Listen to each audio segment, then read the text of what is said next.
പിതാവിൻ്റെയും പുത്രൻ്റെയും പരിശുദ്ധാത്മാവിൻ്റെയും നാമത്തിൽ ആമേൻ. പ്രാരംഭ പ്രാർത്ഥന. നിത്യനായ ദൈവമേ, ഞങ്ങൾ അങ്ങേ ആരാധിക്കുന്നു. പാപികളായ മനുഷ്യർക്ക് വേണ്ടി ജീവൻ ബലിയഴിക്കുവാൻ തിരുമനസ്സായ കർത്താവെ, ഞങ്ങൾ അങ്ങേക്ക് നന്ദി പറയുന്നു. അങ്ങ് ഞങ്ങളെ സ്നേഹിച്ചു, അവസാനം വരെ സ്നേഹിച്ചു.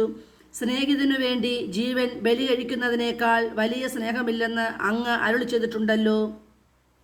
പീലാത്തോസിൻ്റെ ഭവനം മുതൽ ഗാഗുൽത്ത വരെ കുരിശും വഹിച്ചുകൊണ്ടുള്ള അവസാന യാത്ര അങ്ങേ സ്നേഹത്തിൻ്റെ ഏറ്റവും മഹത്തമായ പ്രകടനമായിരുന്നു. കണ്ണുനീരിൻ്റെയും രക്തത്തിൻ്റെയും ആ വഴിയിൽ കൂടി വ്യാകുലയായ മാതാവിൻ്റെ പിന്നാലെ ഒരു ദീർഘയാത്രയായി ഞങ്ങളും അങ്ങേ അനുഗമിക്കുന്നു. സ്വർഗത്തിലേക്കുള്ള വഴി ഞെരുക്കമുള്ളതും വാതിൽ ഇടുങ്ങിയതുമാണെന്ന് ഞങ്ങളെ അറിയിച്ച കർത്താവെ, ജീവിതത്തിൻ്റെ ഓരോ ദിവസവും ഞങ്ങൾക്കുണ്ടാകുന്ന വേദനകളും കുരിശുകളും സന്തോഷത്തോടെ സഹിച്ചുകൊണ്ട് ആ ഇടുങ്ങിയ വഴിയിൽ കൂടി സഞ്ചരിക്കുവാൻ ഞങ്ങളെ സഹായിക്കണമേ.